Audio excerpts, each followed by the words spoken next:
I want to now shift the focus to big trends. And these are trends, like I said, those last things, inflation, it's a known unknown. We don't necessarily know.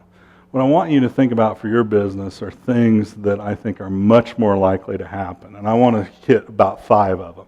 First slide.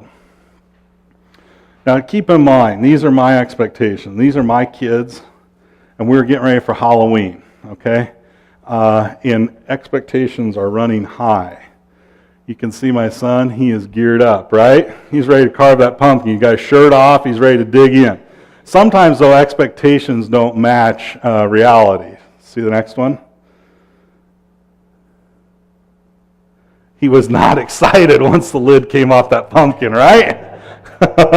He wanted no business sticking his hand in there. And when you think about it, they do look kind of creepy, right?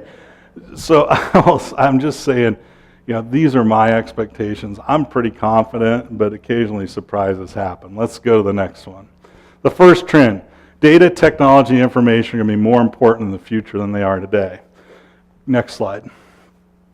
When we look at this is a pretty broad statement, but I think it has big implications for what we're going to see in agriculture going forward.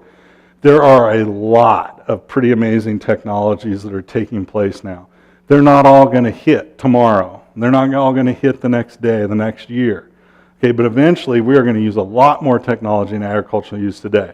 Driverless cars, drones.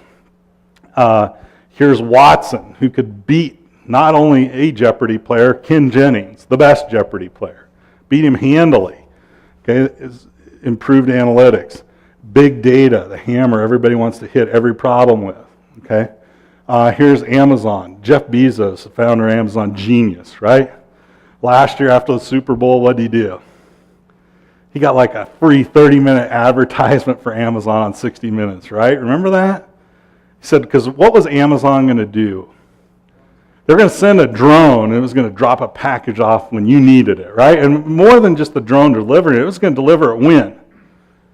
Before you needed it, right? They're just going to know, hey, Brent needs something, the drone's on its way.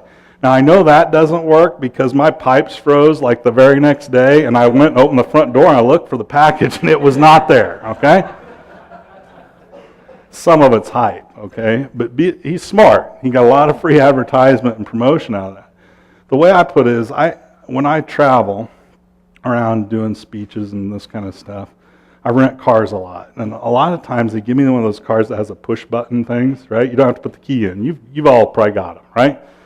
I hate that technology, okay? It's a keyless key, right? It annoys me because when you rent a car, you get 2 things put together, and they put it in your pocket, it's huge. So what do? Take it out, put it in the seat or someplace in the car, right? And then I get done, and what do? You look for the damn keys, right? The purpose of the key in ignition is to hold your key so you can find it, right? Okay. There's a lot of technology right now that's being offered to your customers that is the equivalent of the keyless key. Okay? It doesn't really do much. It's kind of cool, it looks shiny, but honestly, now some people argue, oh, that's really great. Okay, maybe the keyless key is really cool, okay? But there's a lot of stuff in agriculture right now that I think is equivalent. The challenge for your customers, challenge for you. Because in your business, you got technology coming at you too, right? Lots of new things happening. You've got to figure out which ones do we bite on and which ones don't we, and which ones do we let go, and how do we do that? I think partnering is really key. Because most of us have small business, we can't afford to buy all the latest technology, right? We can't afford to buy everything and hope it works. How do drug companies handle this situation? What do? Well, they usually let startups invent all kinds of new drugs, and then what do? Shows a lot of promise, what do? They make the people who started that company really rich and buy their company at a high price, right? But if they invested all that money in every one of those, they don't want to do that. They're willing to pay at the end to get the position of something that's proven. And I think there's some analogies for us in agriculture as well that we have to think about. Go to the next one. There are important things that are going to happen going forward. This is a lettuce thinner that's in operation in California. And what that does, it has cameras on it. And thinning, when they plant lettuce, they plant it really thick. And then they have to go out and thin it because it's hard to get it up. And they want to make sure they got a good stand, but then they go out and take the extras out. How do they do that normally? Hire labor, right? You got all kinds of people out there. Okay. Now, this thing has cameras on it. It can tell. It knows the spacing. It'll go through that field at 3 miles an hour, and when it gets to a plant that's extra, it shoots extra fertilizer on it, it kills it, and it keeps going. Thins the lettuce like that with automation. There are really cool things coming. Now, that's not coming to a cornfield in southwest Nebraska anytime soon, but I challenge you, in 5-10 years from now, there are going to be some wild things that take place, and it's going to have big implications for your customers and your business as well in terms of the number of people involved and other things that are going on. Trust is really important. The other thing I challenge people with is, how are you using the technology? How are your customers using the technology they already have? Okay. Everybody wants to adopt technology. In the CEO of one of these tech startups, that his startup is in the farm management software space. Okay, and his argument with big data, he's like, everybody's talking about managing fields down to the square meter, right? That's the big hype. We're going to apply fertilizer at the square meter someday. He says, how do we do that when most of your customers don't know their cost at the enterprise level? Okay? And I think it's an important rhetorical question to ask, right? There's a lot of things we can do to get better. Are we making the most of the technology and the information we have already? I think it's a challenge to most of us. Okay, next one. The next bit, this is another one. I put this in there. Some of you are in legal and insurance. Privacy. These are actual quotes from Eric Schmidt, who's chairman of Google.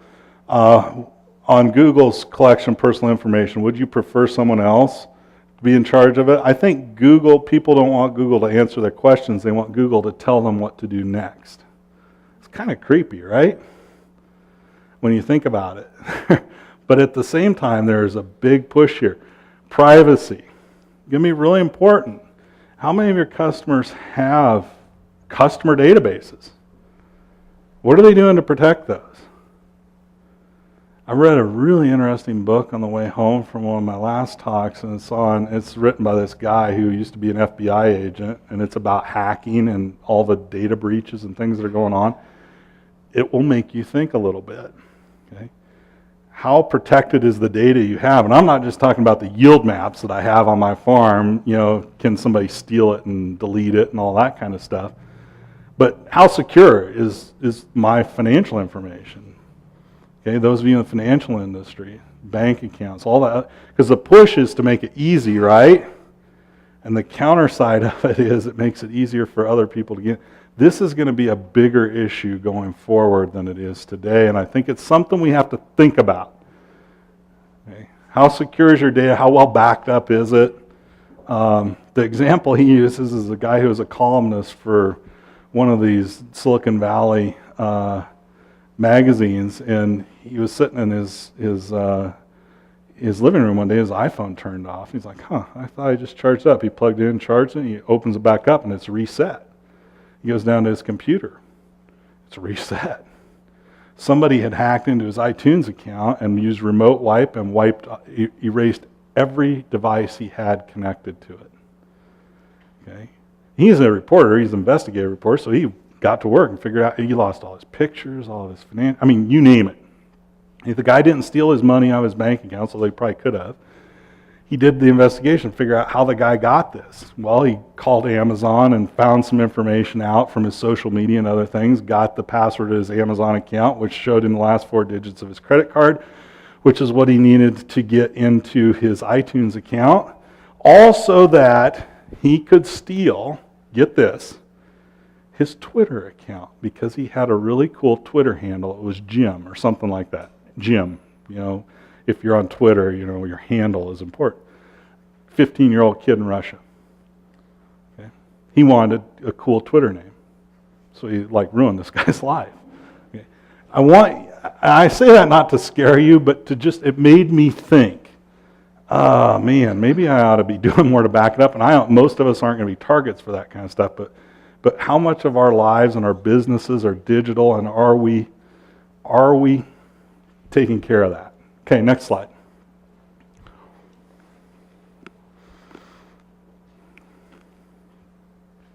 Demographics. And this is a great quote from a guy named Peter Drucker, who's one of the best management thinkers of all time.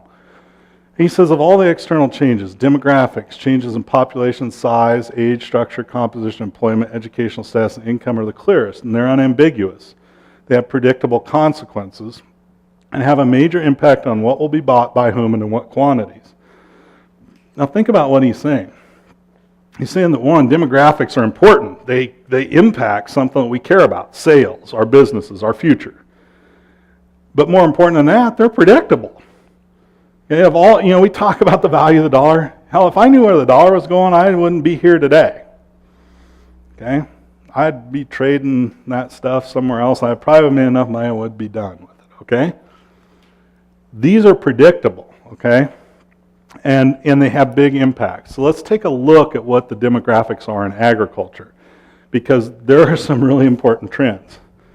This is the distribution of farmers by age. Okay?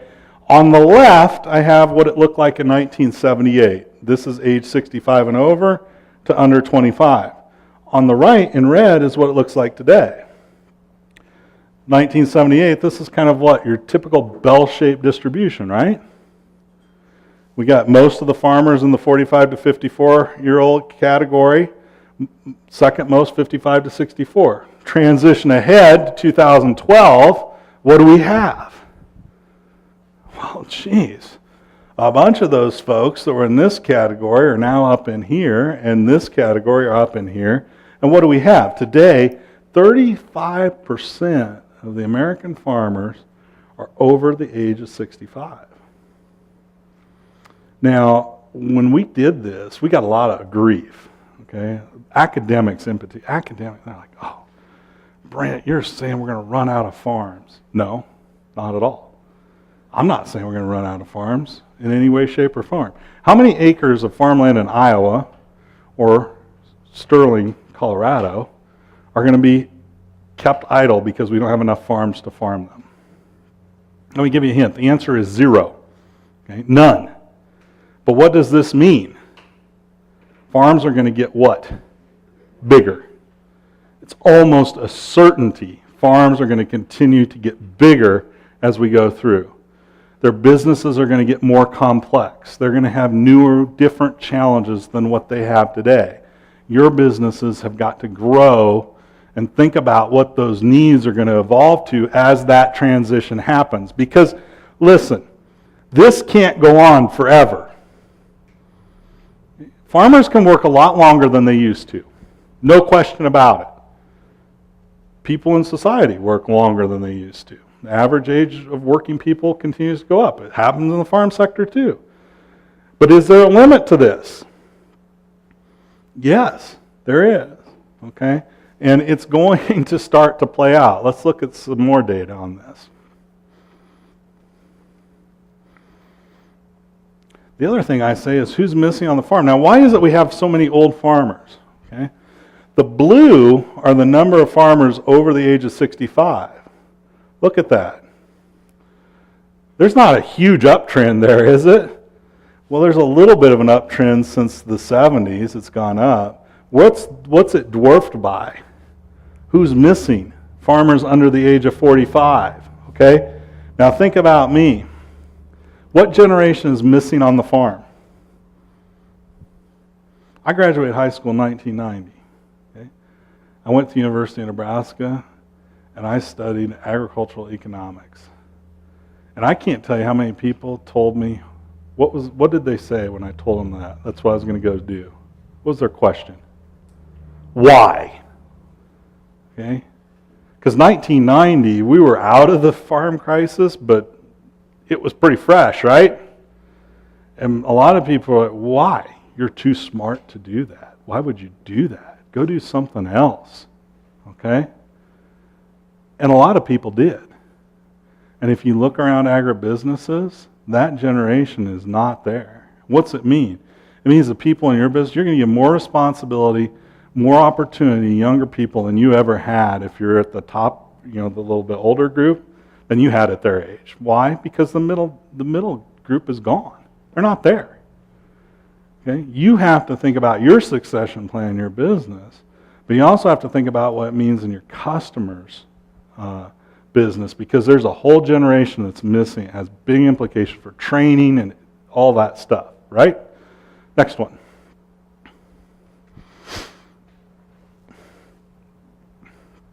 Here's land ownership. And what I've done, the left side is the percent of acres owned by age, under 25, 25 to 34, all the way up to age 65. And then I took each census of agriculture starting in 1974 and finishing in 2012. Today, about 38% of all the farmland in the United States is owned by farmers over the age of 65. Now, it's true that as farmers get older, they do what? They tend to own more land, right? But has this proportion ever been this high? It's never been this high for any group, ever. There is more concentration of farmland in older hands than there ever has been in history, okay? At least back to 1974. I don't know what it looked like in 1950, but I'm betting this kind of thing would hold, okay? In fact, I think we looked at that at one point because people were giving us so much grief about this, okay? My point is, look, that is a lot of land. Now, the other thing that I always tell people is it's not just owned land. This is the percent of leased acres. Farmers over the age of 65 also lease a heck of a lot of land, too. They're the third largest leasing group. There's going to be a lot of land control that's going to change in the next 10 years. Is it all going to happen at once? No. But what I tell particular ag retailers I work with is, you get behind the curve on this today, you're okay. Because a lot of them, who's their core customer? This is that farmer, 65 years, been doing business with them forever. They understand his business, they understand what they want, they know him very well. You get behind the curve on this today, not a problem. Next year, probably not a problem. 2 years from now it's starting to add up, because what's happening? You may not have a good relationship with some of these people down here, and if you're not working to do it, what are they doing? They're going to be growing, okay? You have to absolutely work.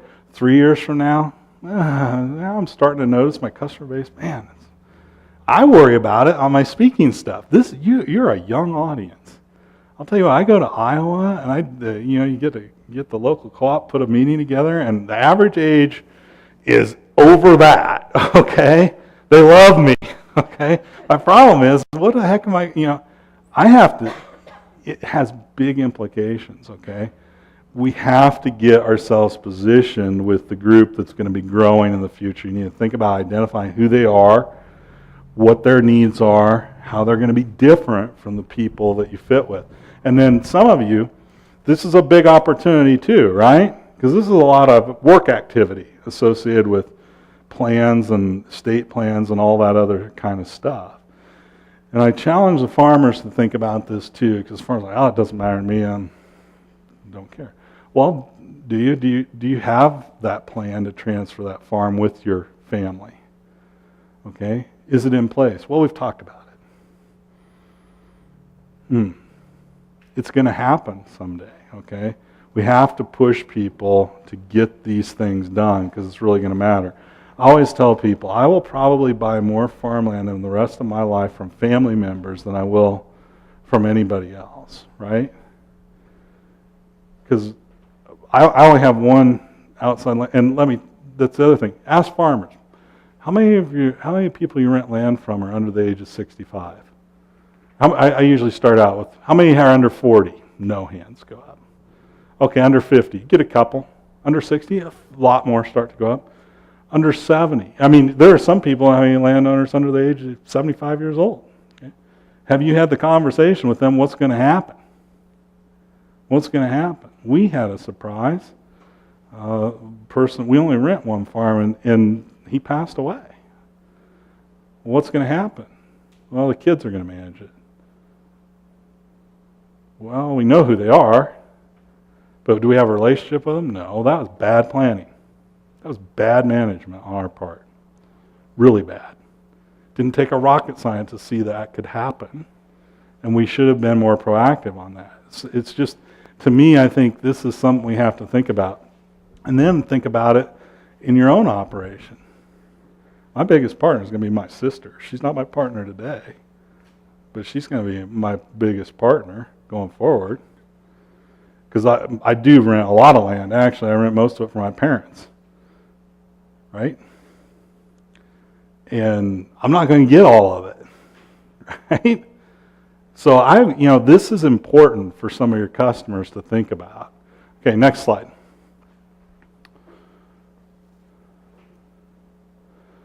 The other thing I always encourage people to think about, and Mike Bolge, who I do a lot of work with at Purdue, and he's I don't know if any of you ever seen him speak, but he's a character, okay? He'd be screaming, and this blue line, they like put this in, they put a shocker. There's no shocker on it. If it was Bolge, you'd have to have a shocker to shock him, because he'd be out there and he'd be screaming at you. And he'd say, this is agriculture's Enron. Look at the proportion. Farmers over the age of 65 have over 80% of their wealth tied up in farmland. Now, I don't think that's actually a bad thing. It depends on your situation, right? If you have other assets that you need or that you can access, if the rents and things go down on farmland, this is no problem. But if this is your whole retirement plan, this is a problem, okay? Farmers are all in on real estate. Okay? And it's served most of us very well. Okay? It's been a huge store of wealth, a huge creator of wealth for them. But I think in certain situations it may not be the smartest thing. And I think it's an opportunity to think about. Okay? And talking with them. Next one.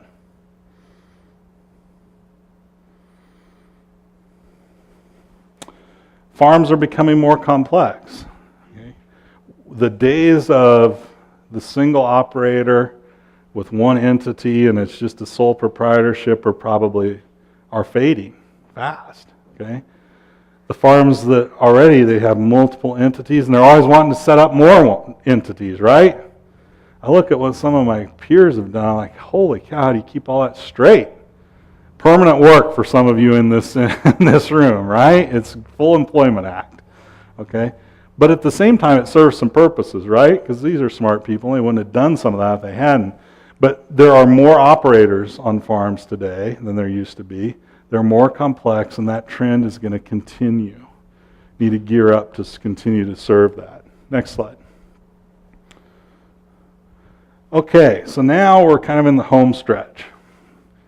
Another trend that I think is really important, and you're starting to see impacts of it here, is this production shift. This is soybean acreage, okay? And the red dots are counties that lost soybean acreage from 2000 to 2004 versus 2010 to 2014. The green are places that picked them up. What are you observing with soybeans? They're moving where? West and south, okay? Now, if you're running an elevator in Iowa, you're pretty pumped about this trend, right? Why? Because what are they replacing with? Corn. And what does that mean if you have an elevator? A lot more volume, right? That's pretty exciting, okay? Out here, what's getting replaced? Wheat, okay? And if you're in the grain storage business, that's probably not an entirely bad thing either. This is having a big impact on grain basis patterns. Let's look at corn, because you can see where soybeans went. Let's take a look at corn. Now here's the interesting thing with corn, okay? The thing I always tell people, even farmers in southwest Nebraska know what to do when corn prices go to $8. What do? Plant more of it. In fact, there are only a couple counties in the whole United States that decreased corn acreage over that time period. Okay, a lot more corn, a lot more volume. This has had a big impact. Everybody talking about what was going on in the Dakotas. Remember that last year? They had corn prices below $2 at some points. Why? Well, they didn't have the infrastructure for it, and what infrastructure they had was being used for what? Oil. Okay? Big impact on storage needs. I think you're going to see some of that in this area too.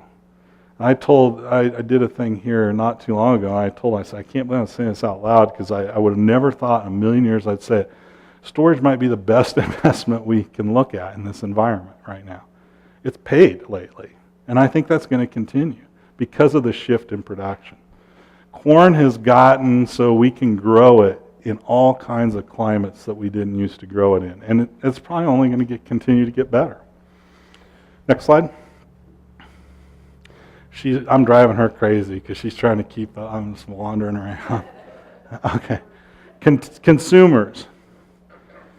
Consumers are continuing to fragment and get louder. And by that I mean, think about all the things we have that we didn't used to have. Gluten-free. We grow a lot of wheat on our farm. I don't like that one, right? We're in the gluten business. Okay? But is that going to have impacts? Yeah. Consumers care a lot more. It's also going to create opportunities for some of your customers to meet some of those demands. Because some of those customers have money, and they have a lot of passion around some of those things, and they might be willing to pay a price that makes it attractive. There's going to be lots of opportunities for things. Non-GMO is another one. Here's Chipotle's Scarecrow movie. Oh, does anybody feel bad for them? Not really. It hasn't been working out so well for them, has it? Okay? But again, this trend is not likely to go away. Consumers are going to continue to fragment and get louder. It's going to open up opportunities to meet some of those demands. Because what I remember, I was at a session and a executive from a company that I won't name, but they just deserted Nebraska, moved to Chicago. They manufacture a lot of food products. Okay. So that was talking about how farmers need to do a better job of communicating the benefits of GMO to consumers. You need to help us market our products. Hey, that sounds good to me. And then somebody says, well, they ask the question, well, do you sell non-GMO stuff? So yeah, we've got shareholders and consumers and customers, and we have to meet their needs and make profits and all this kind of stuff. I'm thinking, well, wait a second, how's that different from me? Right? I have customers, I have shareholders, I need to make money. Maybe we ought to be listening to our customers too. There's going to be opportunities to do some of these things. And I'm a full proponent of genetically modified organism, by the way. But I also think you have to think about what your customers want, and some of your clients will figure that out as well. Next one, and then we'll wrap it up. And finally, this is the thing I think is the scariest in all of it, is that we have significantly increased global production capacity in the last 10 years. And what does that mean? This is acres of land in production for row crops. Here's what happened in the 70s. It boomed up. Okay? Then what happened? It crashed. Did that land go away? No, it sure didn't. Okay? Once it was cleared in South America, in the United States, it kept very strong. In the United States, we did something called the CRP program. And we took 30 million acres out starting in 1985 or 86. At the peak, by 95, we were up to 35 million acres. I guess we actually hit 36 million over here. That's unwinding. That's the only way a lot of this land is going to come out of production. So what that means is that we have a big factory. We've added on to the food production factory in the world. And when that factory's humming, we're going to have low prices. And it's humming. We've been producing big crops. We are now in an environment where demand is not shooting up the way it was. What changed? Why did we get such high prices? We had ethanol demand, increasing corn demand 1 billion bushels a year. Huge increases. Now, has that gone away? No, thank goodness, but it's flat. Now what we've got left is rest of world and economic growth demand, and that's going to go up, but it's a much slower trend and trajectory. So now we're in an environment where weather is going to drive most of it. And people are going to have an opportunity, I would say, this year and in most years, to sell portions of their production above total cost. And it's going to be a hard decision because it's going to be it's not going to be record profits. But we're going to have to decide, are you going to lock that in and make a profit? Or do you have the pocketbook and the financial wherewithal to let it ride and see, because it could get even higher? I mean, if we have a bad production year in the United States this year, we're going to have high corn prices, high commodity prices. People will make a lot of money. If we have a good production year, people are going to get the chance to sell crop at $1 below production on corn, maybe more. That's going to be a hard decision to make. People are going to have to be really good at risk management and really understand their situation, their position, and pull the trigger on some of these decisions. It's a tough environment to operate in. Because back here, when things were going up, if we didn't grow a good crop, we're going to have what? Ridiculously high prices. If we grew a good crop, we're going to have high prices. I mean, back in those days, crop insurance would guarantee you a profit at 80% coverage. Think about that. You could lose 20% of your actual production history, just throw it away, and still be guaranteed a profit. How many of you in your businesses could do that? Throw away 20% of your revenue and still operate at a profit, and a pretty comfortable economic profit. It doesn't happen very often.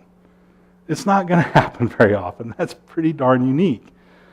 Risk management now is about managing that 20 to 15% that's unprotected by crop insurance and making sure we're profitable on it.